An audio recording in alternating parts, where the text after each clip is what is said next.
Hi guys, it's Angie and I'm coming today to do a quick DT chair for Tracy Fox. That's Tracy Fox Creative, and I am sure everybody knows who Tracy is. She's an amazing digital artist, and she has all her kits on Etsy. So if you do not know Tracy, please go head over there to all her social medias, will be linked below. I am proud to be one of her DTs. I've been here for a few years now, and so thank you so much, Tracy, for letting me be on your team. I've had the best time ever, and working with your kits are so much fun, and I get the time to be creative with the kit, and yours are amazing. So the kits, I used two kits. One was the awesome assemblage, the little layered tags. So I cut them out of this one, you guys. So if you go onto her Etsy, you'll see that. And then I used the butterflies from the Creep on June kit. If you guys did not participate in it and you want to see everybody's makes, I was day number 15. They are amazing. And everybody that also participated off the calendar who followed along, oh my gosh, you guys, so much creativity. It was crazy. So here's the butterflies that I cut out, so you can just see the ones that I used. It was on the Creep on June. I thought they were really cool. They're kind of like a mothy butterfly kind of a feel. And then I showed you a tip to cut, like something like that out. I don't know if you saw in my previous video, but sometimes they're kind of hard to see. So if you just put a white piece of paper behind it and then just start trimming it around with the paper, you'll make nice cuts that way. Anyways, thought I'd share that really quick. Okay, so this is kind of an assemblage kind of journal, and it's not really an art journal. It can be, but it's more of a wall piece, but it's a journal for a wall, I guess. So you would hang it up, and so this is kind of what it would look like from the top. And then here's the front of it.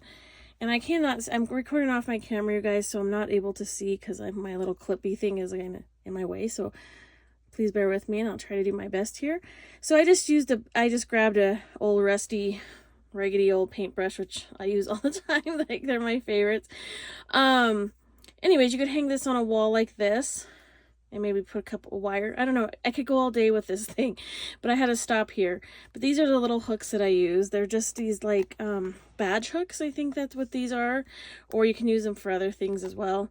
But they're just like these little clampy with a hook on it, and then you can put whatever you want to hang. You could do a branch, like an old paintbrush like this, a rusty a rusty nail. I'm just giving you ideas of what I can use. This was right there, and it was kind of grungy and whatnot. I thought it looked kind of cool up there as well. So we'll just remove that because that's not permanent. But so here's the front, and I want to give you some detail here, some up close stuff. So this is the butterfly that I'm talking about inside there. So this is kind of what I made for my day 15 for the Creep on June. And I loved it so much that I got this idea to just do it for a quick DT for Tracy. Things are going to start revving up for me. I'm going to get super, super busy. So I really wanted to get a DT out before that happens. Anyways, back to what I was talking about. So this is just kind of an assemblage piece. And like I said, there's the butterfly, and I'll give you kind of an up close, and we'll go slow. And this piece of wire was just a piece of wire. Like, I have a ton of rusty stuff out here, you guys. Right behind my place, there's a huge field. There's like a big field in front of my house, right up the dirt road. This is kind of like an old mining claim out here. Lots of old mining claims, and so lots of homesteads. So I could just go forage for rust all day long. I'm pretty lucky that way. Anyway, this is one of the pieces that was just on the ground, and I just picked it up, and it was all twisted, and it was all twisted like this. It could be like some thick baling wire. Anyways, I left it like that. I thought it was really cool. I thought this kind of looked like a piece of a butterfly wing, and then I just made that with resin, you guys. And it was just a free-form piece of resin, and then I cured it. It's like a wing. And this is, I don't know, I think this stuff is all electrical stuff, but I love to use anything is a go for me to use into my pieces. These are some little tabs. I wanted to incorporate a lot of rusty metal in this, so that's what you'll see throughout this cover per se, because I didn't do much inside, but I did want to add some elements around in a good composition. I do have a tutorial It's a couple years old and I might have to update it. But if you want to see how I make these like kind of rusty tabs with pins and paper clips, I'll try to tag that video or whatnot, or you can go to my playlist and you'll see like it says little tutorials that I show. Anyways, you can head over there. And then so here's a butterfly, and I just used that mirror effects or the mirror spray that I just shared for the tin types that I've been doing, little tutorials of the tin types.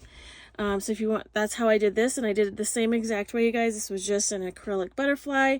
It was see-through that I had resin poured in a mold, and then I sprayed it with that silver mirror, and then did the same kind of thing. And I love adding toppers to my journals. I just think it's, I don't know, I just like the composition, the way it looks. And then this is the rusty tape. I do have a rusty tape tutorial, so I thought that would be cool. So this is another way you can use your rusty tape that I showed you how to make. This is with silver tape, and also I think this is both silver tape on here, but I made it with all kinds of masking tape, silver tape, the mesh tape. So if you want to check that out, that's also on my playlist. And this, I thought it kind of looked like a little chrysalis or cocoon kind of a thing where the butterfly comes out. And so I just kind of wired that up in there with some fabrics and whatnot. And then a little quartz crystal because it's see-through. I thought it just added coolness to it. And yeah, so now we can open it because I said there's not a lot in here. Because it's more about it being a wall piece, like a piece of art that you'd put on your wall. Or you could get like a really cool chunky frame and put this in the center of it. That would be really neat. I love seeing it in different ways in my head. So that's kind of, you know, a big chunky frame, you know, and then you put this in there. That'd be really cool. Anyways, so I left this open so you could kind of see the inside. And I just wired like a, kind of supposed to look like represent an abstract wing there. But here's a little butterfly and I left it open. Like I said, I think it's fun to leave it open. And that is the plexiglass that I showed you guys how to use the silver mirror on. And then the butterfly, there's 2 layers to that and some wire and a safety pin there for the body. And this is the butterfly wired up on a safety pin or a paper clip. And I do this a lot. I use paper clips a lot. I also use safety pins up here as well.